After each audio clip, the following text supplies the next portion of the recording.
26th of August, 1886. Private Peter Peterson, 3rd Holstein Infantry, in a letter home. What have we gotten ourselves into? Those were my thoughts when my battalion first landed at the shores of Gujarat. We were under the command of our Austrian allies and Field Marshal Alfred von Windischgratz, a respected member of the Austrian military brass. He ordered us to set up camp and operations in the town of Davraka, as he stated that its natural harbor will benefit our operations immensely. The folk at the town were unpleasant to our arrival, many of them seemingly insulting us and sometimes throwing rocks at us. On my first day in India, I saw a small child playing with a few stones in the corner. I felt bad for her as she was very malnourished and our occupation made it difficult for the locals to get food and commodities. So I decided to approach her. I wanted to offer her some of our meager rations, canned fish mostly, but I could not reach her. A woman I presumed to be her mother rushed over and pushed me away from her child.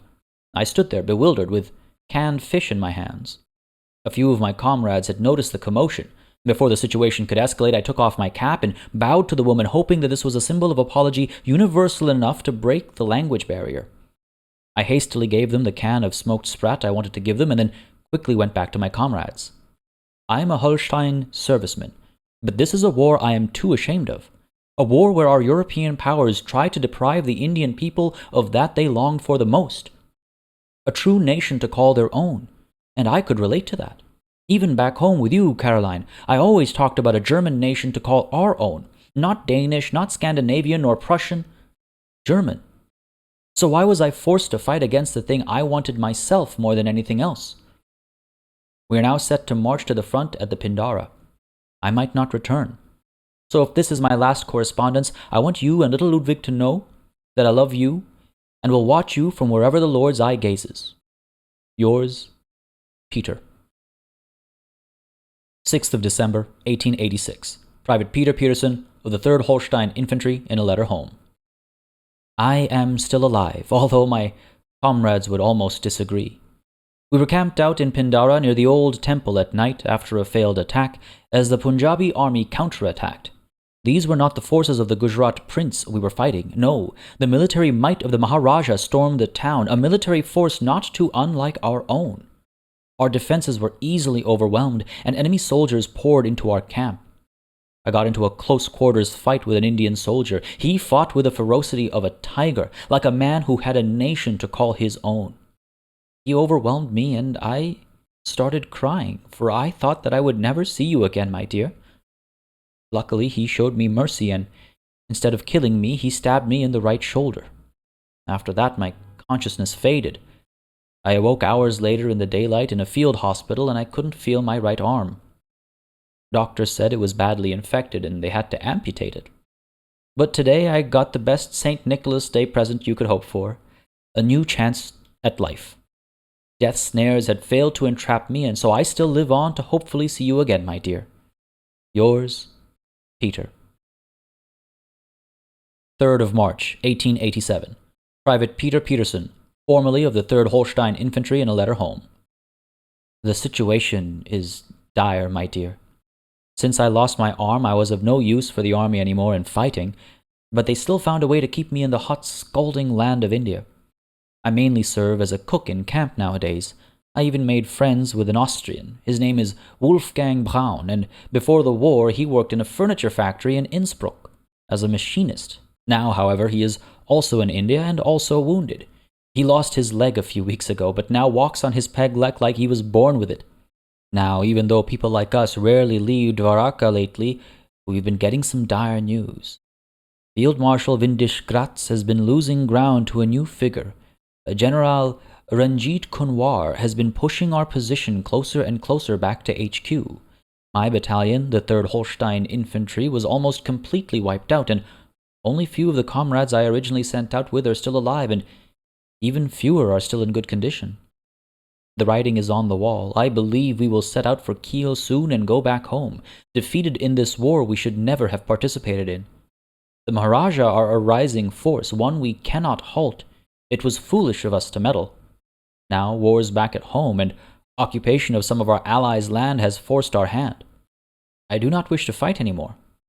All I want now is to sit with you at the pier back in Kiel, drinking some coffee or eating some pickled fish, and maybe one day our Germany will also fight for its existence, like the Indians do now. Yours, Peter. Hey everybody, it's PartyElite. Welcome back to our Sikh Empire run in Victoria 3. Things have been going rather interestingly for us these last couple of sessions, especially as outlined in the opening of today's episode, written by a fellow commenter in the comment section of the previous episode. Just want to give a very quick and deep thank you to all of y'all who've been diving into the comments and providing your thoughts, opinions, suggestions, feedback, and yes, prose as well. There have now been 2 intros that have been written by the comments. They've been absolutely wonderful to include. There's a third one that I've set aside as well for use in the future. It actually ties into the situation we saw in South India, the situation that shall not be named, but another wonderfully written piece that'll come back when I think that conversation becomes relevant once more, because it was so well done. And there are so many beautiful pieces of writing, folks. I did just want to say really quickly a massive thanks to all of y'all, because I find it really cool. It helps build up the world that we're creating here. This alternate history universe just becomes so much more alive with those kinds of stories and interactions and things like that. So I think it's really cool, and I hope you think so too. Now, on the topic of comments, I want to address a comment I've been seeing more and more of lately, and that's with regards to the size of the user interface. You might have noticed today's episode's UI is a little bit bigger, and I've done that based on some feedback I've seen in the comments. Let me know if you prefer this, or if you preferred how it was before, where the UI was a little bit smaller, but more information fit on the screen at any given time. I'm cool either way, but I don't think I would make the UI any bigger than this, because as you can see already, when we have a bunch of notifications, we now have to start scrolling if there's a lot of stuff to look at. So I want to make sure we sort of balance legibility and usability, which I'm sure is a constant struggle over at Paradox Interactive as well. But like I was saying, let me know in the comments, folks, do you prefer this bigger UI, or do you prefer the UI as it was before this episode? And based on what I see in the comment section, I'll make some adjustments moving forward, and we'll find a happy middle ground, hopefully. Again, folks, I welcome all sorts of feedback in the comments. If you have any thoughts, suggestions, opinions, feelings, feel free to share them down below, because I do read all the comments and I do take them to heart and try to adjust accordingly. Now, on the topic of adjustments, hopefully we can adjust the attitude that the Europeans seem to have with regards to the Indian subcontinent. We now have the North German Federation over here interested in trying to cut Punjab down to size. They do not seem to understand that this is our size, and there will be no cutting down, not over here, unless it's of their will to fight. It'll be interesting to see them try their best over here. They have a fairly large army, but a fairly small navy, so if they don't get any support, we should actually be able to intercept their attempts at making landfall, and that should be all we need really to come out on top. Of course, I'm looking forward to the war reparations that'll be added as a war goal as soon as we enter the next phase, but I am a little concerned, yes, about Spain, and perhaps more so the Great Qing getting involved, because that'll bring the fight a little closer to home with a few more flotillas to boot. So a little concerned about that. Maybe we'll be able to convince somebody to join our side. I don't know, but we'll see how this plays out. And as this plays out, we of course have the continued development of our nation. We're still building a bunch of government administration buildings. We're going to continue to do that, but we're also going to, yes, begin building more universities. Many of you have been asking why I haven't been building up universities. Well, it's because I wanted to prioritize a few different things, our industrialization, and after that, our taxation. But yes, it is time now, I think, to start investing more and more into our universities, and to keep costs down, our paper mills as well, because government admin buildings and universities alike use paper, and paper is already so expensive. In fact, if we take a look at our goods for government buildings, I wouldn't be surprised if, yes, paper is actually something we're spending a lot more on than anything else, maybe even more than any of our military goods. If we take a look, 98K on paper, and if we take a look at goods for military buildings, yeah, I mean, look, we spend more on paper than we spend on our entire military as far as goods are concerned, at least. And you know what, actually, we spend more on paper than we do on our military in its entirety, including wages. My goodness, that's ridiculous. So yes, we're going to keep an eye on this, and we also need to keep an eye on this situation over here with regards to how much our pops are paying, because yeah, this revolution over here is still brewing. It is the landowners who are increasingly upset at us trying to push interventionism, and with that success chance of just about 7%, I may as well cancel it. But no, we're going to try and push this through,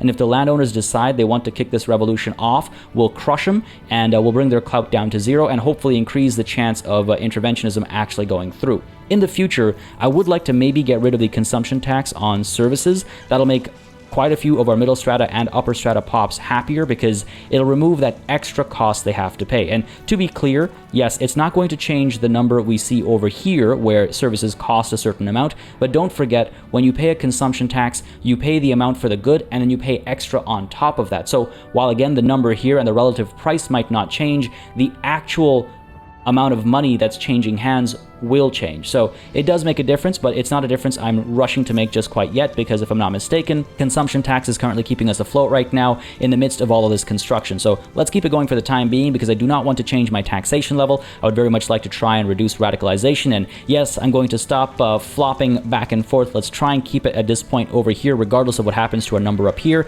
And let's go ahead and try and keep government wages up over here and military wages around these 2 pips over here, just to make sure we have the training rate we need, but we're also not wasting too much money on a military that is, largely on the defensive over here, where we should have the advantage. We'll see how it all plays out, though. Of course, there is war right around the corner, so this might need to change, but hopefully the government wages up over here will continue to empower the intelligentsia. And on that note, hopefully when we complete the research of mutual funds, we'll be able to further strip the landowners of their power and push it over to the intelligentsia and the industrialists and literally anybody else that isn't a landowner. With all that said and done, let's go ahead and get this party started. We'll get time moving forward and see how this diplomatic play plays out. And yes, keep an eye on these government admin buildings as well. We've got these logging camps going too, because hardwood has become less and less available. So let's keep an eye on that as well, of course, and the needs of our other industries, especially as we, head on over to Punjab and get the paper mills over here upgrading next. Because again, as I pointed out,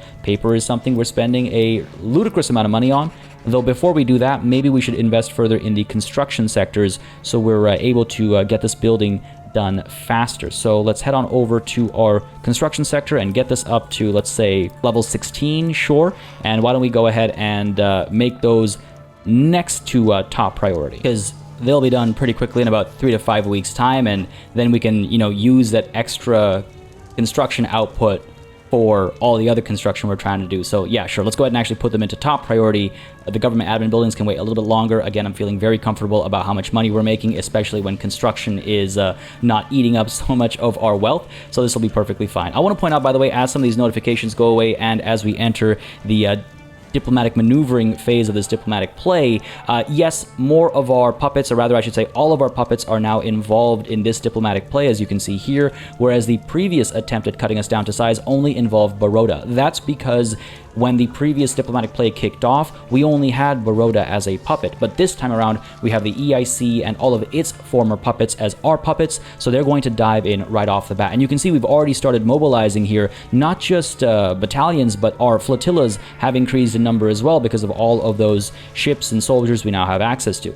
Though, I think things go a bit beyond that here, because it seems as though we're able to sway 2 countries. Now, this has worked out beautifully. My goodness, take a look at the nations that are willing to join our side in this diplomatic play. We have France, the superpower in the world right now from a military technology perspective, from a sheer numbers perspective. Both of those combined together, France is top dog right now, and I am so pleased to see they'd be willing to join us. And you know what's better? They're willing to join us if we offer to liberate a country that currently belongs to the North German Federation. We don't have to offer them an obligation. We don't have to offer them anything from our own end. They just want to cut away at another European power. And what's more, the other nation that wants to join us is actually Austria, which I think is hilarious considering what they were up to only a handful of years ago at this point in time. But take a look at this. If we go ahead and try to sway Austria, even they just want to either try to liberate a country in the North German Federation, or perhaps take a treaty port. This is so beautiful, and folks, what this means is, if we're able to convince both of these guys to join our side of this diplomatic play, either the North German Federation will back down, or they'll take it to war, and Punjab can continue to enjoy the fruits of its labor as the Europeans destroy each other. Their war will be so massive and so devastating, but it'll also be so far away from us. We don't have to worry about it at all if these guys join us, because they'll be too busy dealing with each other to actually chase after us. This is beautiful in so many ways. absolute poetry, folks. Let's try and convince the French to join us first, because again, swaying one nation to our side might dissuade the other from doing so as well. So I want to make sure the more powerful of these nations joins up first, and then we can see how Austria feels after the fact. Now, don't get me wrong, Austria is very powerful as well, but like I explained, France has a few things going for it, and I love the story we're building here as we continue to improve relations with them as well, and as they continue to not get involved against us in these diplomatic plays. I love the relationship we're building with the glorious French nation. Let's go ahead and offer to liberate a country, and it is unfortunate that when you hover over these war goals, it doesn't actually tell you which region it is, because remember, we want to select war goals that are actually attainable, because if they all get attained, we're going to see the North German Federation lose its war support and have it go below zero into the negatives. However, if we offer country liberation, for example, for countries that cannot be occupied, then we are prolonging the war. So we have to be very careful about this. And what's really unfortunate is that I believe Westphalia, I'm not 100% sure. I believe, correct me if I'm wrong, Westphalen is the actual name of the region, right? But Westphalia, anyway, feel free to correct me in my pronunciation if I've got that wrong, but I believe that is closest to France. I do believe it is not just this region here, but the North Rhine and the Rhineland as well are all part of Westphalia. And so we could probably offer that as a target. However, you'll notice we have one option up here, and then we have another option down here, and yet another one right below it. So what is the difference between these three? I am not sure. However, let's go ahead and pick the top one because it's the closest to the top. I don't. There's also two Nassau. Nassau, I believe, is like somewhere over here, right? Like here-ish. Let's go with Westphalia. Sure. Phalia, not sure. There we go. Done. We'll see if France joins. And of course, as we are swaying one nation, we are unable to sway another. But I just want to point out, we're going to offer Saxony, which there are, how many Saxonies are? 1, 2, 3, 4, 5?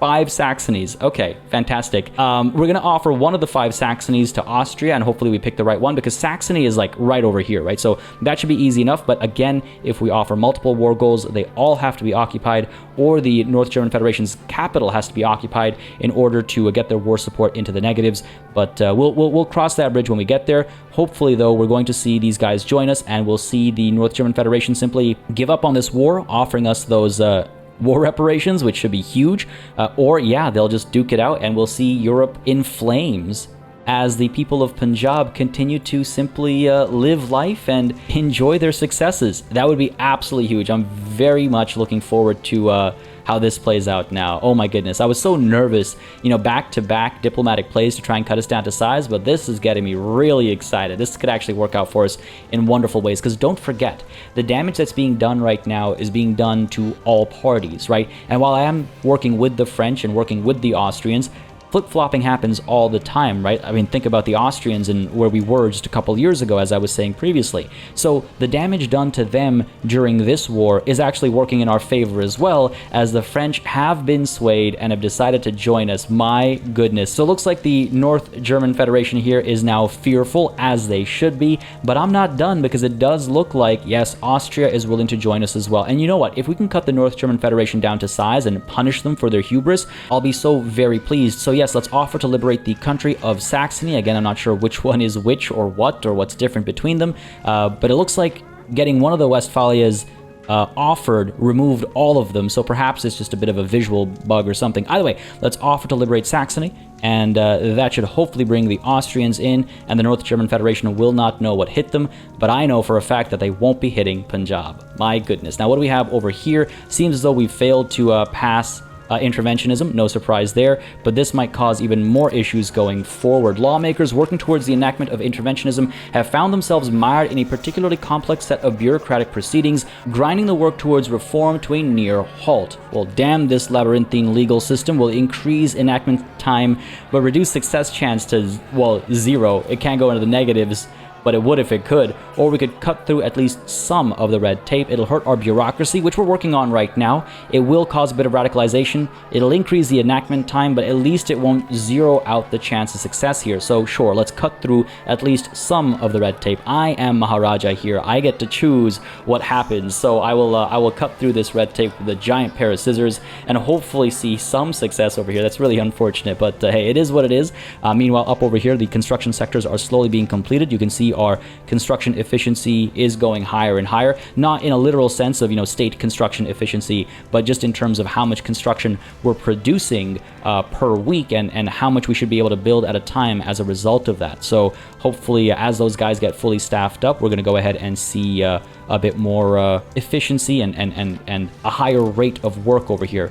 Meanwhile, it looks like, yep, the Austrians have joined us as well. They've begun mobilizing right away. This is fantastic stuff, folks. Europe will burn for its attempts at striking at Punjab. I cannot express how pleased I am at how this is about to play out. Now, it could all go sideways, of course. They might be able to convince the Great Qing into joining them, and then we'll have to actually get involved too. But for the time being, this is looking heavily in our favor. They are extremely fearful. But I think they're holding on to hope because, well, we have a little bit of turmoil and we have some loans. Buddy, just give up. Just give up. You don't stand a chance. Well, this is rude. Austria has expelled our diplomats. Why would you do such a thing? We're about to work together towards a common goal here. Nonetheless, their attitude towards us is still cooperative, which I find rather hilarious.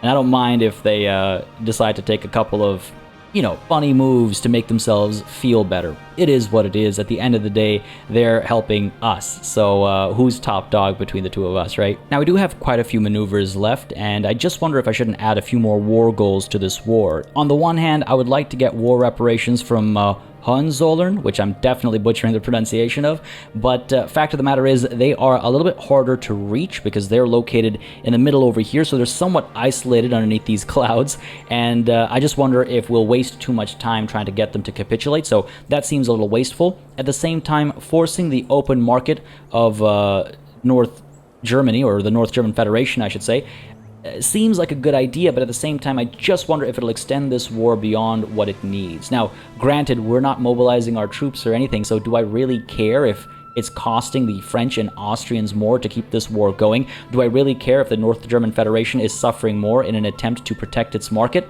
I suppose not. So fair enough. You know what? Let's go ahead and push for this open market, because then we might be able to take advantage of as well, because they are, I'm sure, producing lots of goods that our people would be very interested in acquiring at cutthroat rates, right? So fair enough. Let's open this market up. Maybe they'll send some luxury furniture or something our way, and we can rest easy knowing that, well, we're literally resting easy on comfy furniture. With that said, though, there are a ton of trade routes that are currently inactive, I think primarily because Russia is embargoing us. So why don't we go ahead and get rid of some of these guys and find other trade partners to hopefully ship some of these goods to us. We might need more convoys, but at the end of the day, these are doing nothing for us. They're just eating up bureaucracy, as you can see. So let's get rid of those and just see if there are other options for, yes, the export of sugar perhaps, and maybe even the import, I think more importantly, of luxury furniture. The French are interested, but again, I assume they are, going to need more convoys, and we just can't build ports at a higher level. Once we eventually get the East India Company annexed, we'll be able to trade at a larger level, and I'm sure luxury furniture imports are going to suffer from a similar issue over here where, we just don't have enough convoys to actually get these goods flowing at a decent rate. I imagine it wouldn't be a terrible idea perhaps to, yes, get luxury furniture from the Ottoman market, because of course I will. I cannot resist a good bit of wordplay, so let's go ahead and do that, but I just wonder if we shouldn't consider expanding our market borders a little bit. Like, do I consider, yes, subjugating Persia? We talked about this previously, and now there's multiple reasons to perhaps pursue that. At the same time, down over here, we should perhaps express an interest in Indonesia, right? We are, I believe, able to improve our relations with the Dutch East Indies. Maybe we can get them into our market or something like that. It hurts our influence a fair bit, and it really slows down our infamy decay, right? We just have so many puppets that we're not going to be releasing anytime soon. It's not like we can quickly cut down, or rather increase, our influence unless we decide to stop improving relations with the French or now the Dutch East Indies. Just not sure about the best use there. Of course, we can declare a couple of rivals. Perhaps Russia is punishing us with an embargo, so we could declare a rivalry there, get some influence by doing this. That'll be nice and helpful. And I suppose the North German Federation can also be made into a rival of ours because, well, I mean, they're trying to cut us down to size, right? So let's go ahead and get some extra influence from there. And I think that's about it for the time being. I feel a lot better about this number. It's not maxed out, but at least it's something. And we'll try and improve relations here and there and try and bring these guys into our market. What about the Persians, actually? Can we bring these guys into our market? I highly doubt it because they are, yes, antagonistic towards us. We could try improving relations, I suppose. Our GDP is insanely massive compared to theirs, and just by getting them into our customs union, we'll actually share a land border with the Ottoman market, and then we'll be able to trade through a land route without needing any additional convoys. Of course, the option is there to get a treaty port and stuff as well, but I'm trying to do some things diplomatically, right? Anything that doesn't align with our overall goals, I'm trying to do diplomatically. So let's go ahead and try to improve relations here. Yes, it'll cost our influence, but we'll seek out a rivalry elsewhere, I suppose, if I feel a little nervous about this infamy decay rate. Nonetheless, let's go ahead and see how this diplomatic play plays out, and at the same time, let's keep an eye on all of these developments and start building up universities and stuff as soon as at least some of these paper mills are completed, I think. Maybe we need some more construction sectors as well. Government admin buildings being completed will increase our bureaucracy, which will further increase our taxation from removing of tax waste, but it'll also add to our construction efficiency, right? So hopefully we'll see that happen soon, and construction will pick up a bit as well. But for the time being, we have what we have, and if we need to push it further, we'll definitely invest in that. Oh, would you look at that? The countdown to war begins, but revolution is upon us at the same time. So it seems as though we will be doing some fighting, but I have to make sure that I don't actually mobilize any of my soldiers, because if I mobilize them and we don't win this war before the diplomatic play here kicks off, all of those mobilized troops will in fact stay mobilized, which we can afford it, but I don't want to spend that money when I don't have to, right? This revolution is a little troubling. I mean, they've taken a fair bit of territory down south over here. They've taken both North and South Bengal. They've taken Delhi, it looks like, and they've taken Balochistan and Sindh. So much for paper mills. We don't have any...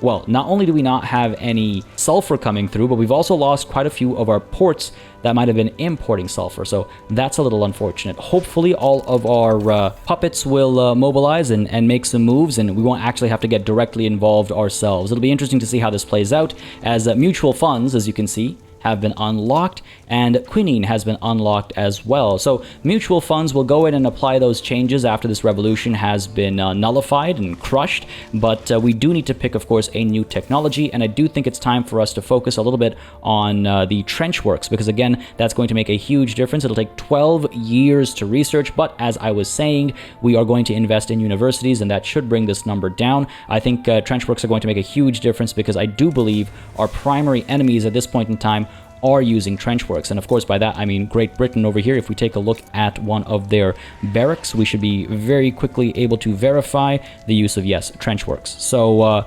let's make sure we keep up with them at the very least. And they've got artillery as well, shrapnel artillery, just as we do, so at least we're on level playing fields there. But yeah, let's make sure we don't fall too far behind there, as this revolution is certainly going to slow things down. And you can see we seem to now be at our credit limit. Our balance is going up at a lower rate, and that's just because of the loss of territory over here. Ideally, these guys will simply back down and give up, though it seems as though they are simply uncertain. Again, being a civil war does give them that huge plus 50 boost to their confidence level, so they're probably going to go through with this, and we're going to have to fight, but I'm sincerely hoping that our puppets get the job done, and we're not going to eat the cost of having so many raised troops. Now, how many of our government admin buildings got cancelled there? I'm not sure. What I am sure of, though, is that we lost a lot of construction sectors, which is, as you can see, hurting our efficiency as far as construction is concerned. It's okay, not the end of the world, just a little bit of a bummer, but hey, at the end of this, we're going to see a huge shift in the spread of power. I mean, the landowners are already a marginalized group right now because of the revolution they've kicked off, but we'll see this clout drop further as that war kicks off and gets done, while this war kicks off with the North German Federation. I say to arms, but truth be told, we're just going to see all the work get done by our French and Austrian, we couldn't call them allies, I suppose, co-belligerents or co-conspirators, or not sure of the terms, but look at that. They're already making the first advances in this war, and the North German Federation should have backed down. If they knew it was good for them, they would have backed down, but instead they're going to be paying us a hefty fee in war reparations, and they're going to lose a fair bit of territory as well if all goes well. Again, getting them to open their market might be more effort than it's worth, but if we take a look at their war support, you'll see, yes, right now it cannot drop below 0, but hopefully in a short amount of time that will change. There's the first French advance over here at the same time as the first Austrian advance. I'm not going to spend too much time looking at the details of this war because I'm fairly certain, regardless of who loses the battles, we win, right? Over here, for example, we're seeing the Austrians lose the battle for Dresden, but that's fine by me. It's not hurting my people. We're doing okay. These guys will stay occupied here for a very long time, and I'm sure I have nothing to worry about. Of course, I'm getting maybe a little too cocky, but let's take a look at the French advance over here. I'm sure these guys are having a decent time. They're actually suffering a defeat too. That is a surprise. I'm not going to lie to you. I'm genuinely quite surprised at that turn of events, but again, defending gives you some benefits, right? We'll see how this plays out, but again, I'm not going to spend too much time highlighting every move up there because we have to stay focused on every move down over here, right? We see the Punjabi peasant revolt activating interests, not just in the Indian subcontinent, but also in Persia and the Rhine. I mean, hey, you do you. You won't have very long to keep those interests alive. While if we take a quick peek over here, we can see that the North German Federation's war support seems to be dropping at a faster rate than our own, which is all I really need to keep us afloat as hopefully our French and Austrian friends make the right moves, right? Now, to be clear, I should mention that this diplomatic play in North India, this revolution in North India, could become scary, right? Let's not forget that even revolutions can sway nations. So it's not like we're home free, right? If they are able to convince the Great Qing to join them, for example, we'd be in a bit of trouble. You know, we'd have to deal with something rather than sit idly by. So just wanted to point out that it's not like we're home free just because our, numbers are superior or anything like that. There is still some room for things to go sideways here. But separately, it looks like things went sideways for the British as they tried to make some moves down over here. I saw some action down here. It looks as though these guys are getting some war reparations, and the British were not able to actually pull off any of these open market demands. So that's cool. The more we see Britain fail in their endeavors, the more promising it is for our own selves, because it means that they're not growing stronger. We'll eventually have to cut them off from their puppets and dominions and all that good stuff to try and further weaken them, right? Don't forget that we have to make sure that their power is significantly weakened so that we can actually subjugate them. Otherwise, it's not an option if they stay as a great power. Meanwhile, I'm not too concerned about our drop to a prestige or rank 4, I should say. That's because we've lost so much territory. I'm sure we'll regain our position among the top 3 as soon as this revolution is crushed. And I assure you, it will be crushed. Just like the number of radicals was crushed because, again, they all left our nation. They thought they'd be free elsewhere. They thought they'd secede. My goodness. Unfortunately, though, our loyalist count has dropped too. We'll see that number climb back up as soon as the revolution is dealt with. All right, there's our countdown to war. I don't think these guys are going to back down. They continue to mobilize troops, and they got a fair number of soldiers, joining in. Their number of flotillas isn't that bad either. But I think we'll be fine. Just got to make sure our puppets come out on top because, again, there is a potential technological difference.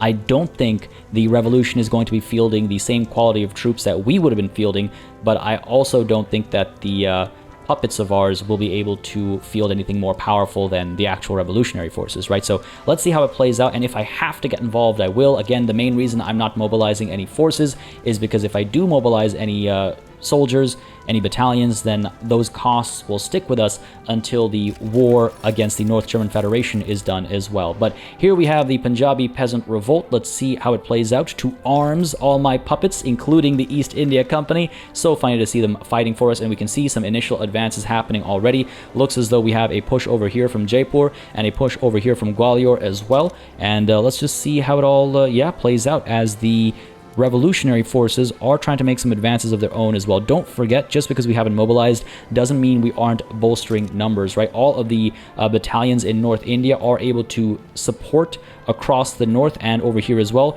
whereas the handful of battalions we have left in South India will be able to provide some support in this region as well as needed. Down over here, meanwhile, Travancore seems to be making some moves. They have a largely undefended front that they're up against, so they should have an easy time down over here against Madras, whereas up north there might be a few more slightly challenged fronts to push. Unfortunately, it looks like war support is trickling down at a faster rate for us than it is for them. So hopefully that's not going to last too long as our puppets make some moves. And at the same time, it's rather unfortunate to see this situation as well. Again, we're not going to declare bankruptcy because as soon as this revolution is done, things are going to turn around, but we are, well, defaulting, right? Or we're very close to defaulting if we haven't already. So a little unfortunate to hit that point, but we'll bounce back. We'll bounce back from that. We'll bounce back from this. Everything will be A-okay in just a short matter of time. Yeah, I think things are going to be okay. Jaipur's first move over here is going to absolutely crush the revolutionary forces up there. And meanwhile, I believe I saw some progress over here as well, as these guys are up against an undefended front. So that's looking very good. Meanwhile, down over here, what are we up against? We can see the revolutionary forces are going to crush the defending forces of Jodhpur. That's okay. A couple of victories here and there aren't the end of the world, whereas down over here, Baroda, again, having a hard time holding their ground. It'll go back and forth a little bit in some spaces, but down south, I'm sure Travancore is seeing some success. That's great to see. A lot of history down over here between Travancore and, well, Mysore, actually. So we'll see if they turn around and go up in that general direction. But overall, things seem to be in our favor, as up over here in this other war, I'm seeing, I think, some progress. The French are now fighting over here and actually suffering a defeat. This is quite the surprise. I was really expecting this to go much more easily for our allies here, but no, they seem to be struggling. All right, I guess I got a bit too cocky, but hey, it's Europe that's burning. I'm not too concerned about all that nonsense. And in the midst of all this, we have a donation of knowledge. This will be a free university, the Now Nalva University, a proud bastion of learning in these times of rapid progress. A wonderful idea. Yes, it'll empower the industrialists a little bit, but I'm not going to complain about a free university. As up over here, it seems as though we were in default momentarily, but with all the construction, well, paused now. Let's go ahead and, can I resume this? Because we're technically not in default. We have a positive budget over here. No, not going to let me resume. Okay, fair enough, fair enough. We'll let this recover a bit, and hopefully we'll be able to resume construction soon enough. This revolution is hurting us. I don't want to act as though it's not hurting us at all. It's a bother. It'll be crushed, but it is a bother. There we go. Now we can resume construction, and hopefully we'll look okay. Yeah, I think we have enough of a runway here. No, we might not. Let's try and get some of these paper mills done, because then we can get some paper going and reduce at least some of the cost to the government there. But yeah, we'll be defaulting a couple times on and off over here, I think, as the fighting continues. But we'll recover shortly. I say as we start to default once more. Fair enough. Let's get a bit of a runway and then resume construction, and hopefully see some progress with these paper mills get done. On the topic of progress, Travancore has had a ton of it down south over here, and up north we can see a fair bit of progress up over here between Jaipur and Gwalior as well. So things are going rather well for us over here as well. Jodhpur is, unfortunately, being hit by the revolutionary forces, so they're suffering some losses there. But if we take a look at war support, we're doing just fine. They're losing war support at about 3.5 per week. We're losing it at about 0.66 per week, so I'm very comfortable out of current circumstances, though war support cannot be reduced below 0, unfortunately, because we, I guess, don't hold all of their territory, but they might be willing to make peace well before that actually happens. We'll see how it plays out. I'm still just trying to avoid raising any of my troops or getting any of them mobilized. Meanwhile, the intelligentsia have now become powerful again because of the shift in power balance over here. The landowners continue to lose more and more clout, and of course when the revolution is done, it'll be right down at 0% if memory serves me correctly. So perhaps we don't yet have to consider things like getting voting going to help balance out the interest groups. Again, I've seen some of you suggest that, and it has been top of mind, but this might do the trick for the time being, as we do now have, I think, a bit of a runway over here for us to unpause the construction and hopefully complete these paper mills and, you know, get some savings that way instead. All right, finally, it seems as though there's been a bit of an ingress over here. The French have pushed in and have taken just a little bit of territory from the North German Federation. They've pushed into the Rhineland, so that's good to see. Meanwhile, over here, this front has gone quiet, it seems. No, there's still some advances happening, but no battle at the time. However, this is looking promising now. At least some moves have been made. I was starting to get a little nervous that the North German Federation would be able to hold their own. Ah, yeah. Travancore now turning around and pushing through Mysore. I'm sure they're enjoying that, but they're doing a lot for us in the south over here, so that's great to see. Whereas up over here, things are kind of going back and forth. Again, Delhi has been entirely occupied, which is good to see, but at the same time, Baroda and Jodhpur have largely been occupied as well. The devastation that's being caused here is really unfortunate. This is really going to hurt us for some time at the very least. Again, the longer a space spends occupied during wartime, the more it gets hurt, and it takes a lot of time and effort to actually reduce the devastation. So this is very unfortunate. You know, win or lose, everybody is going to feel the pain for years to come, if not generations. So the war support on the revolution side has hit 0, but it's not going to drop below that. We're just going to have to wait to see if they'll be willing to, take a white peace or something. I'm not going to capitulate, obviously. That'll allow them to actually annex us, so we have to wait for them to capitulate, and hopefully it's not too far away, as they are now beginning to sink quite a few of our convoys, and that's just hurting our people. All of our people. But of course, this revolution is being led by landowners, so they don't mind hurting the people, as we very well know. It's an unfortunate situation, but hopefully it's soon going to come to an end. Meanwhile, in the midst of all this fighting, a city of plenty. Are you for real?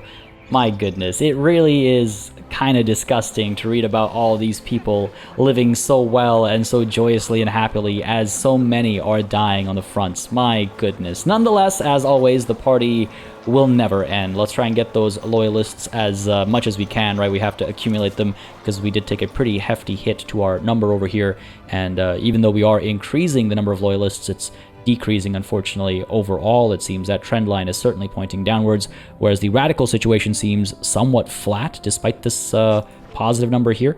Nonetheless, I notice we do have a battle at sea over here, which hopefully we'll see victory with. No, doesn't seem to be the case. Who is losing here? This is the East India Company. Right now they're failing. Now they're having trouble coming out on top. My goodness. And now we have some backroom dealings being exposed. Interventionism is never going to pass, is it? It's never going to pass. This will reduce enactment success chance, whereas this will hurt our bureaucracy and also hurt enactment success chance, but less. Fair enough. Let's go ahead and take that hit to our bureaucracy and see a 5% success chance for interventionism in the next cycle. Absolutely ridiculous. I was really hoping we'd see the further empowerment of maybe the trade unions and industrialists, and that'll help a fair bit, but with these negatives piling up, it really doesn't mean all that much. Well, the rotary valve engine has been unlocked, which might come in use at a later point in time. Again, we don't want to get rid of all of these laborers because we don't want to cause, unemployment, radicalism, and all that good stuff. But eventually this will come in handy. But it's the combustion engine that I think I'm most interested in, because it allows for things like automobile production and stuff like that. So that's all well and good, and we'll see what starts spreading towards us next, of course, as reinforced concrete has taken the mantle. Interesting. That'll increase the throughput of all of our construction sector buildings. That'll be nice to have once we have all of our construction sectors back, I suppose. But we'll see how long that takes, as these guys continue to refuse surrender. At the same time, over here, while the French have made a decent bit of progress on the western front, it seems as though the eastern front hasn't seen much luck, so war support over here is capped at 0. I could keep this war going for some time longer, or I could try and push a peace where we get our war reparations and, maybe the open market as well. No, they're not going to accept that. We could instead consider liberating perhaps one of the nations. No, nothing else is going to come through apart from the war reparations, which of course is going to be vetoed by both France and Austria. So not much we can do about that, though their war support is dwindling as well. We'll see how this plays out. Hopefully it ends soon. The reason why I'm checking in on this is because I'm kind of tempted to actually mobilize at least some of my troops just to make a move towards the revolutionaries' capital, which I do believe is up over here in North Bengal. This seems to be their capital state, and if we just get that, we might be able to get their war support dropping at a faster rate, because it seems as though my puppets are trying to push towards Balochistan and Sindh, which isn't as necessary, while everybody else seems to kind of be sitting pretty. Let's go ahead and, yes, mobilize Dalip Singh over here and get him advancing the front up over here. A little unfortunate after all that time spent saving money and lives, I suppose. We now have to invest a little bit. I'm mobilizing him because he only has the 6 battalions, so it should minimize costs still. It's 6 more battalions than would have liked to have mobilized, but it is what it is. You gotta make a move over here, because otherwise this war will just be prolonged and we're not going to see any actual progress. Meanwhile, war reparations from the East India Company have been broken. I do believe their truce is up, which does mean if we want to, we'll be able to annex them once these diplomatic plays come to an end, though I don't think we have the infamy to actually pull that off. Not just yet. I mean, hey, what's the worst that could happen? More people try to cut us down to size? How's that gonna hurt us, right? They can try as much as they want. Well, think about it. And let me know what you think in the comments down below as well. Should we push our luck, or should we keep the peace for the time being and try to reduce our infamy? Because don't forget, the high infamy is also impacting our ability to improve relations with, for example, Persia, and which is in turn impacting our ability to get them into our market and things like that. So there are downsides to being infamous beyond just being cut down to size, or the attempts at being cut down to size. So let's not forget, right? Meanwhile, over here, Dalip Singh is about to make his advance, hopefully in the right direction, hopefully efficiently without any resistance on the other side. So that'll be good and helpful. And you can see just that little bit has made such a big difference over here. And now we're going to see their war support drop at about 7 per week. So this war is almost done. All our allies needed to do, all our puppets needed to do, was focus their attention over here just for a little bit of time, but they decided not to, and so we had to mobilize a little bit. Not the end of the world. It's fine. While that's happening, let's go ahead and upgrade these paper mills a bit more, I suppose. They are currently suffering from a lack of sulfur, but that's fine. In about 4 weeks, 3 weeks time, we'll see a couple upgrades done. Let's go ahead and add a bit more to that, and hopefully this will be one of the cheaper goods once the revolution has been crushed, and we can go ahead and focus on some other investments, such as, again, more government admin buildings and perhaps even some universities, right? Look at the amount of devastation and turmoil across Northern Europe over here. Wonderful to see. Wonderful to see. This is what happens when they overstep their bounds and try to make moves against us. France continues to make progress over here, but Austria just hasn't had luck on their side, which is a real shame. I was expecting some serious moves, but you can see why now I wanted to sway France first. They are the top dog in Europe, and having them on our side is absolutely huge, and that's why we continue to invest influence in improving our relations with them as well. I want to make sure they stay our friends. We do not have a bone to pick with them. Eventually, yes, we'll want them out of Pondicherry, but you know, there's still some time before we have to invest in that, so keep our risks at a minimum for the time being, right? And there you have it, the total capitulation of the Punjabi peasant revolt. Looking absolutely wonderful as the landowners have their clout completely zeroed out, so it doesn't matter whether they're happy or upset or anything like that for quite a bit of time, because their noble privileges won't matter, they won't affect us. So this is fantastic.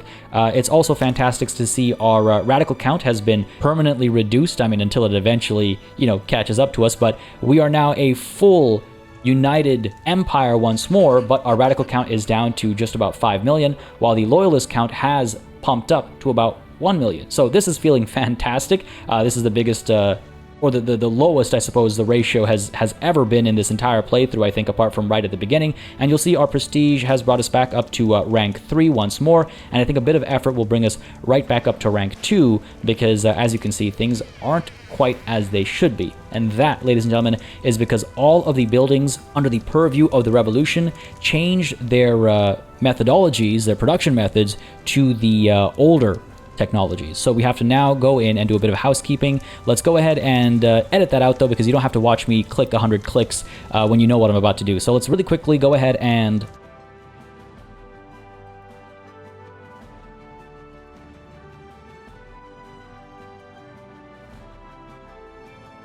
get everybody sorted. And let's also finally get our conscription centers looking a little bit better too. Again, don't forget, we never actually got them using skirmish infantry or shrapnel artillery, or for that matter, even field hospitals. So let's go ahead and get them upgraded, because we're not going to be pushing them into action anytime soon. Though, of course, at the same time, we have to be very wary about the fact that these guys will need some support as far as materials are concerned, right?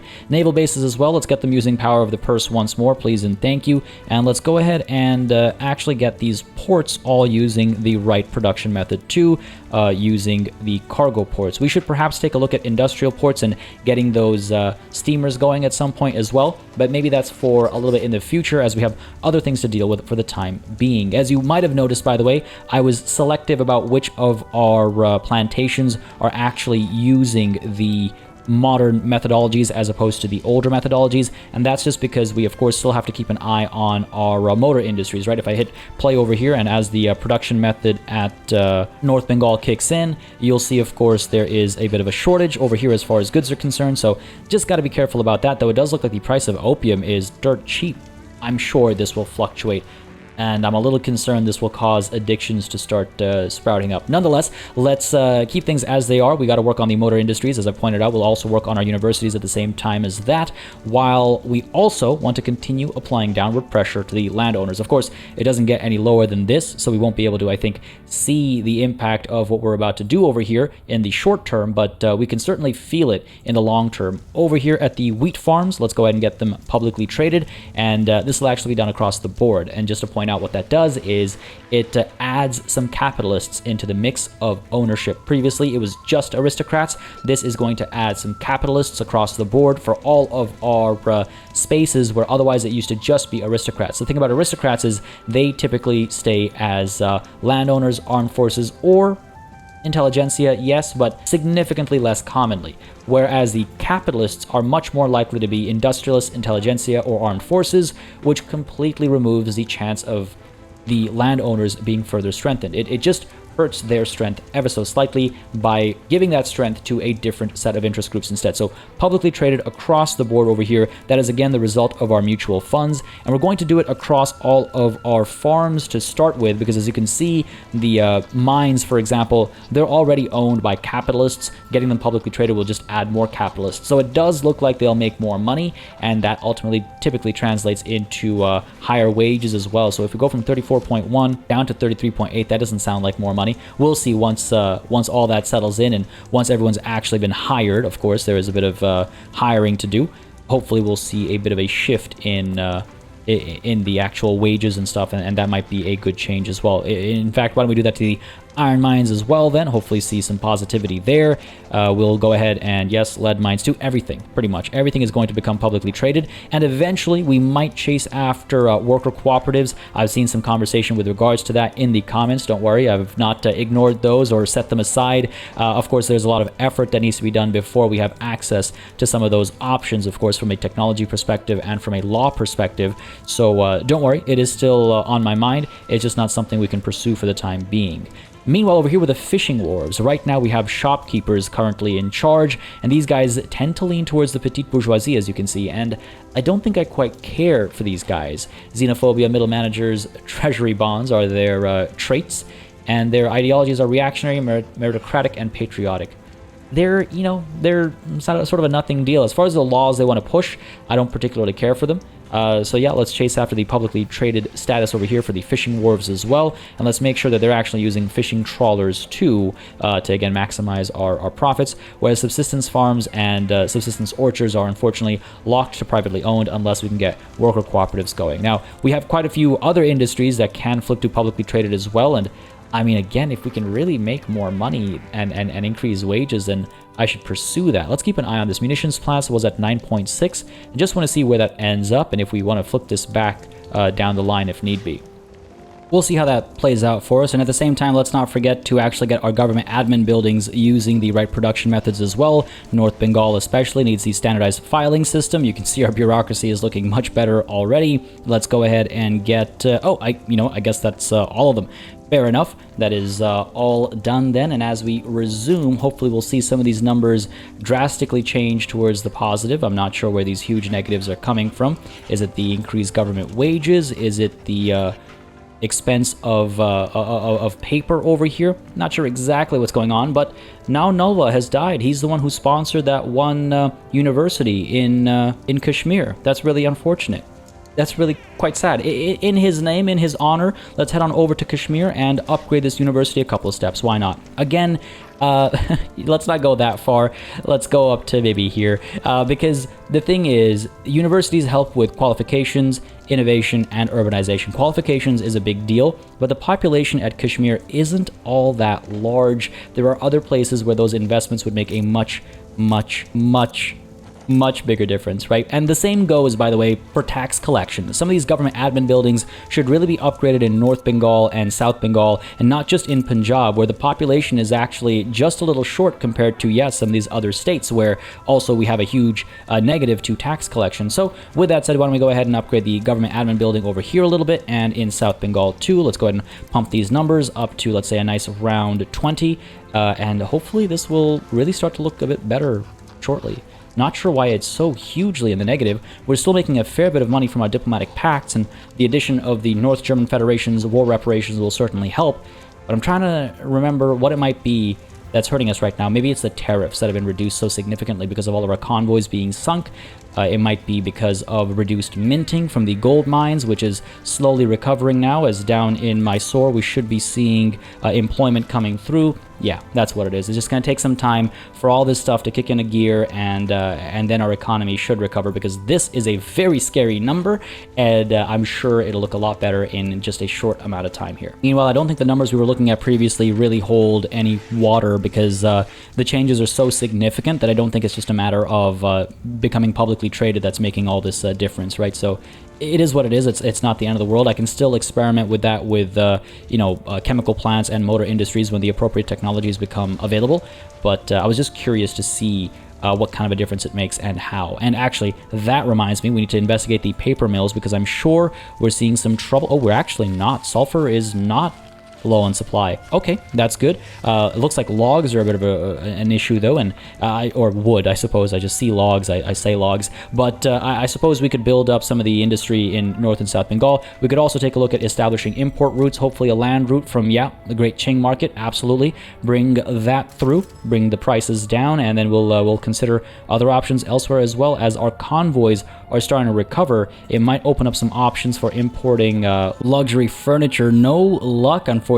That's okay. I'm sure we'll be perfectly fine. I'm sure everything will be just okay, especially as you consider the radical count over here continues to drop. My goodness, negative 10.88 million, negative 10 million from pops, dying, events, and other reasons. I'm going to assume it's mainly events and other reasons. We did not kill that many people in that Revolutionary War. We just shut them down, right? So we should be fine over here, and our loyalist count continues to explode. This is wonderful to see. My goodness, we might actually end up with more loyalists than radicals at this rate. This is huge, but let's try and keep these numbers going in the right directions. I'm enjoying the approval rating shifts as well. I don't think we're suffering from any negative impacts over here, as you can see across the board with our interest groups. Trade unions, by the way, continue to grow a little bit stronger. The intelligentsia are extremely powerful. The armed forces are kind of scary. Unfortunately, all that power among the trade unions means nothing because of those huge negatives. The industrialists aren't having a good time either, right? What's hurting their clout? And what can we do to improve their situation? I guess keeping those shop owners in charge of some of those buildings would make a decent difference. So let's head on back over to the fishing wharves and get them using merchant guilds. Again, do whatever we can, right? It might hurt the value of the buildings a little bit, but I do think it's important to keep clout up where we can as well.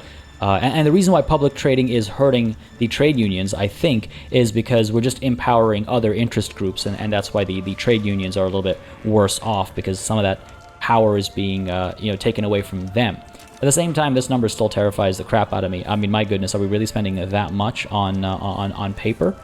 Okay, fair enough. I thought the situation would have improved, but we still have a ways to go, it seems. 8 weeks until these upgrades are done. We'll give it that time, and we'll see where we sit after that. But this has flipped hard on us, and it must be because I'm missing something. I mean, it might just be because of all those conscription centers now using more advanced goods, right? I guess that's what it looks like. My goodness. Maybe I've overdone it.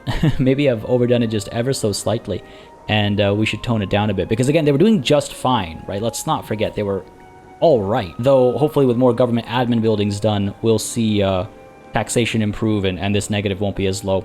Again, ideally, our conscripts are using the same equipment as our professional army, and they're not feeling like we're sending them off to die. And again, ideally, we're able to still make money despite that strength being given to our conscripts. Now, the radical count again continues to dip lower and lower. This is making me so very happy, and the loyalist count continues to go higher and higher. We're about to hit a 1-to-1 ratio, which is absolutely huge. That is absolutely huge. Meanwhile, over here, it seems the struggle continues. I mean, the French are making advances still. Looks like they're having a fantastic time against the Federation, but yeah, the Austrians still no luck. Oh, though it seems as though that's just about to change right now. They might finally break through over here after years of effort, it feels like. We might see some success over here, and Saxony will be at least partly occupied, as it looks like another war over here between Scandinavia and Great Britain has kicked off. That doesn't involve us, but it's interesting to see the powers at play over there. While down over here, come on now, push on through. and let's make a huge difference, please, in this war. Maybe we can see the war support start to drop below 0. Again, at one point in time, our allies are going to start giving up, right? They're just going to go and say, this isn't worth the effort, this isn't worth the loss of life, and they might capitulate instead.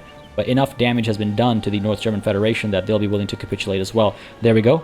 Austria was victorious. They've captured just the one province, but hey, that might be all we need. Though it does look like, no, we still need the push into Westphalia, and I think their capital needs to be taken to force them to open their market, which is right over there. Brandenburg is right over there. So if Austria can keep pushing and seeing luck while heading northwards, we should have a wonderful time, but it looks like they're going to get shut down immediately after their successes here. That is quite unfortunate. The French are still seeing some good fortune over here, it looks like, though. As I say that, of course, they're about to suffer a defeat, which is, hey, look, none of our people are dying, right? That's all happening in Europe. Oh, well, this is interesting. The Croatian uprising has kicked off. Oh my, don't know if that's going to help us out at all. Nonetheless, it is what it is.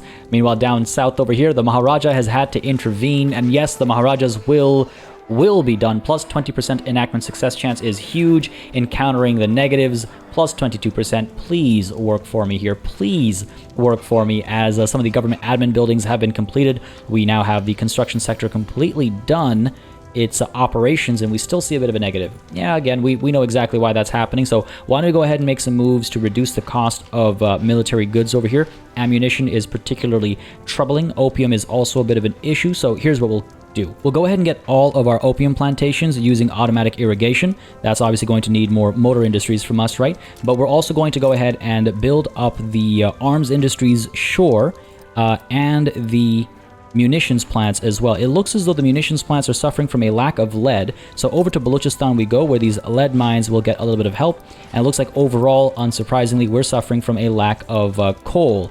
Can we establish a fresh import route that is worth anything? Unfortunately, no. You know what? I might need to cancel some of my other trade routes just to make sure we're getting more coal coming through. So let's go ahead and get rid of what? I believe we're sending liquor out by boat to France. That's making us a lot of money, but the lack of coal is hurting us tremendously. What else do we have over here? You know, it looks like nothing else is really an option, so very well, we'll go ahead and cancel this liquor route. It's going to hurt our economy a lot, as you can see, but in its stead, I do think we'll bring some coal in, and that'll make a huge difference. Let's establish this import route with the French market, keep our friendship growing strong there. Or do we chase after the Austrian market, which is a fair sight more productive? Ooh, let's bring it in from France. Again, like I said, we're old friends, right? Let's keep that friendship alive, and hopefully the tariffs there will be good to us as far as making that money that we were previously making through the export of liquor. And if we take a look at coal, we are currently protecting domestic supply, which is fine. I think we need to do that. Let's try and bring this coal in, bring the price down, and bring the availability up, because it is a serious struggle right now across the board. You cannot be an industrialized nation and lack coal. Meanwhile, we can see over here our loyalist count has dropped a little bit, and our radical count is slowly starting to level out, I suppose. The map is looking wonderful, though. Very nice and just shades of pink, no hard red, so that's promising. But do need to keep an eye on some of these circumstances, as our financial situation is really a lot worse for wear, and yeah, it really is because of those conscription centers, right? Like, if this number starts to get extremely troubling, or I should say if this number starts to get extremely troubling, then we'll go ahead and get those conscription centers using simpler goods and save us a lot of trouble. But for the time being, I'm not too concerned about where we are right now, because if it flips around, we'll be okay. Of course, once all these diplomatic pacts go away, it'll be a little bit scarier. Especially the war reparations from Austria, but we'll see how it plays out and make the adjustments when the time comes to make said adjustments. The additional government administration buildings are only doing so much. If we take a look at North Bengal, the tax waste over here is still at 67%, so we're still missing out on a lot of income over here, so we should probably invest in the government admin buildings over here a little bit further. But we also have to make sure, again, we're supplying enough paper, because otherwise we're just spending that much money to make less money, and that balance obviously doesn't work out, right? And hardwood continues to be a problem as well. That's hurting our production of small arms and artillery alike. So can we get an import route going over here? Yes, the Austrian market is willing to share some, so let's go ahead and pull some in from there while we still have convoys left to do it, and see if that makes enough of a difference, as steel mills seem like they're struggling a little bit as well. We do have the steel mill production in Punjab. Let's see if these guys are able to upgrade. They are. Again, it's that coal is lacking, right? I mean, it's not an actual shortage, but it's expensive, is what I mean. I'm a little concerned, just a little concerned. Meanwhile, questionable practices in Punjab are causing some issues. Released patients from the Multan asylum have steadily denounced their practices involved in their supposedly medical treatments. Mistreatment of the sick, withholding of personal letters, and disproportionate punishments were among the charges. Ooh. They would make us sit in a chair for hours, if not the whole day, in silence. We couldn't talk to any other patient, not even read a book. They would only excuse us to go to the restroom if we were lucky. Otherwise, it was just a rusty chamber pot. No food, no water. If we were not sick when we were admitted, we would be within just a few weeks. Oh, we would be within just a few weeks. I gotcha. All right, well, I mean, their judgment cannot be trusted. That's unfair. We need to entirely revise how asylums work, increasing the standard of living for lower and middle strata, but costing us a ton of money. Or the trade unions can take over asylum administration. I like that. It reduces our bureaucracy a little bit, but we've got plenty of surplus right now, and it also improves the trade unions' approval rating. So sure, the trade unions can take over the asylum administration. Very well, let's hopefully see some positive changes from that, as industrial organizers has been activated, increasing our manufacturing industry's throughput, which is great, actually. That could be quite handy for us. Oh, this is unfortunate. So Austria has actually capitulated. They're starting to lose some of their war support on our side of the war, which means France is still around, but you can see their war support is pretty low as well. I mean, if we try to get the North German war reparations and liberate Westphalia, ooh, France is down, and you know what? The North German Federation is interested as well. If we try to open their market, that's where things get a lot worse. Do we need that open market? How desperately do we want it? All right, you know what? Let's go ahead and keep this going until maybe France capitulates, and then we'll call it there. Because at the end of the day, see, I would like to liberate Westphalia just to punish the North German Federation, but if it doesn't happen, and we're able to force them to open their market instead, that would make me, I think, a fair bit happier and will work out better for us. In fact, they're already open to that deal. It's just the French that are unwilling to sign on to that peace treaty. So, yeah, fair enough. Let's see if the French are willing to put their money where their mouth is, and if they're willing to, you know, stick to the fighting to liberate Westphalia, as they claim to be so interested in doing. And if they falter, if they capitulate, we'll push for the original war goals that we wanted. We'll have forced the suffering of North and Central Europe, and as a result of it all, we'll have successes for our own selves. Sounds wonderful to me. Meanwhile, over here, what do we have? There's a bit of a revolution kicking off. It's just a proletarian revolt. Fair enough, we'll leave it be. I don't think we have to get involved. If a European power was getting involved, then we'd dive in the defense of the local powers, but let this be settled among themselves, I suppose.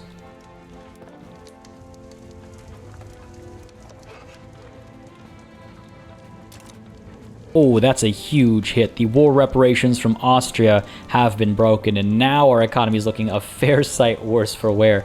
I don't think the North German Federation's war reparations will even compare, so that's a little unfortunate, but we'll play it by ear still. Just a little concerned. Yeah, maybe I've just overdone it with the conscription centers. I know I've said that like 4 times now, but I'm fairly confident we'll be able to bounce back from this situation, and we have plenty of time to recover if not, because again, we're just in a touch of debt, right? We're only about 50% to our credit limit.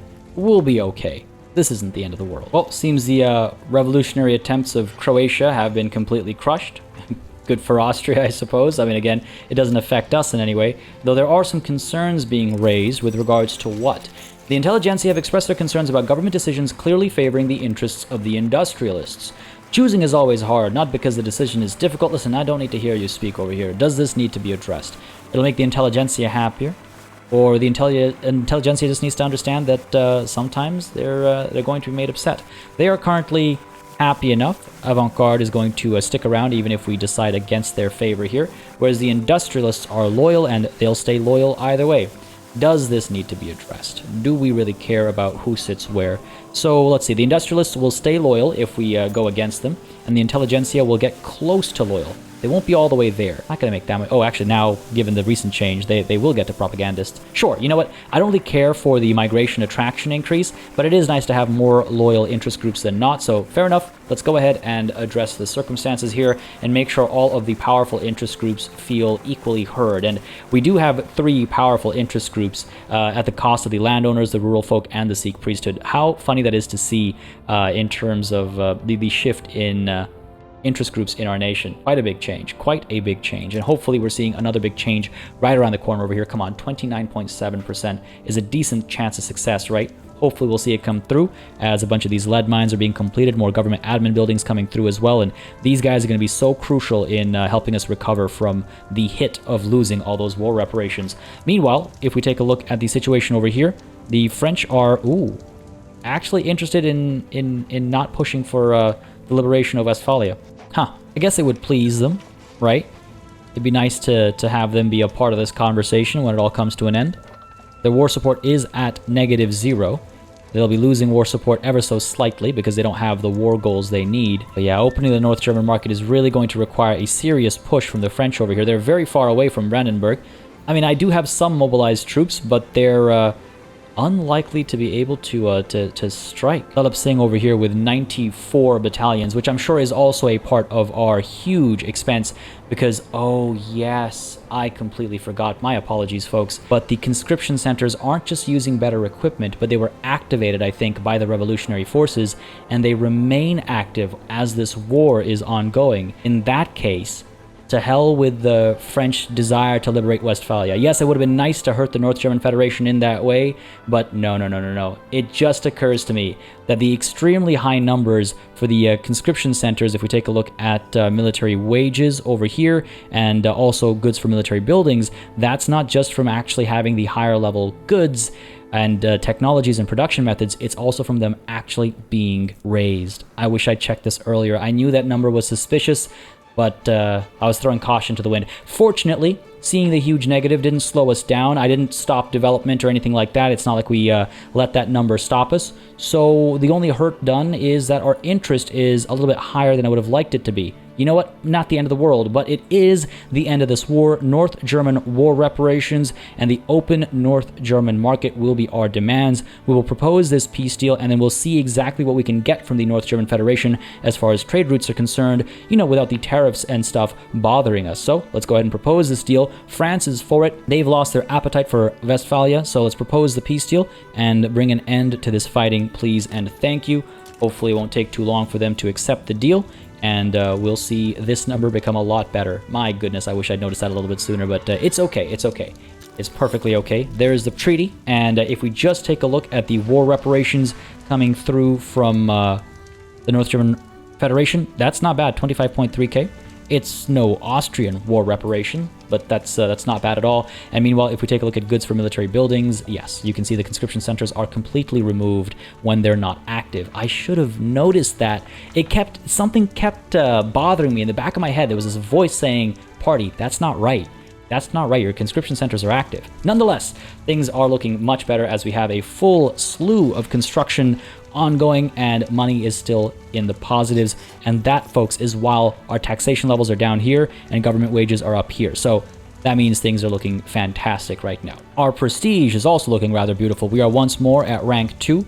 About 50% of the way there to becoming rank 1, actually. If we double our prestige right now, we'd end up ahead of France, but that is a very long way ahead of us. But Austria is also a very long way behind us, which is exciting to see. Though I'm sure in just a matter of a few weeks, if not maybe a year or two, we'll see another attempt at cutting us down to size. Of course, we are still a pariah, and I just wonder how much we care about that. Do we want to push towards the annexation of the East India Company? Do we want to push towards the annexation of any of these other princely states? Or do we, instead of doing that, start making some moves against Great Britain? We can now consider the liberation of subjects that suffer under British rule. As you can see, it has no effect on our infamy, which means that while the war will be extremely massive and could cost us a fair bit, at least it won't hurt our infamy. And there are quite a few places where we can go through, and as long as we have an interest in the region, go for the liberation of the subjects. And maybe others will be interested in joining in, maybe they won't, but we could certainly start trying something. I suppose we should perhaps consider upgrading our naval bases a bit more before we do that, but don't hate the idea. I don't hate the idea. Let's take a look at some import routes before we get into all that, though. The North German market is an option. Again, tariffs shouldn't be an issue, but of course, convoys will be. So let's go ahead and make some adjustments to how we're trading various goods with various folk. Hardwood, for example, is coming in from Austria at level 4. That's shipping about, 70 units. If we get rid of that, and in its stead, we have a conversation with the North German market now, we'll see similar numbers. Why would this still not go up in size? My goodness, do we really need that many more convoys? Well, let's get it started, and we'll make some adjustments in due time, I suppose. I don't want to get too bogged down by this for the time being, because frankly, there are other matters that I would like to invest in first. For example, we could just get local industries building more, providing more hardwood, I should say. So let's go ahead and upgrade the logging camps up over here. Until they're maxed out, maybe we shouldn't consider, fiddling with imports, for example. And over here, we're going to see some more government admin buildings completed soon. That should help our economy a bit further, and things are looking rather fantastic, honestly. We'll get some more universities going, as we now have interventionism going as well. My goodness, folks, this is going to make such a big difference moving forward, not just because I can finally breathe easy, but also because now we can finally tap into that massive 8 million large investment pool to, yes, build up our mines, build up our agriculture, build up everything. We have so much more open to us right now.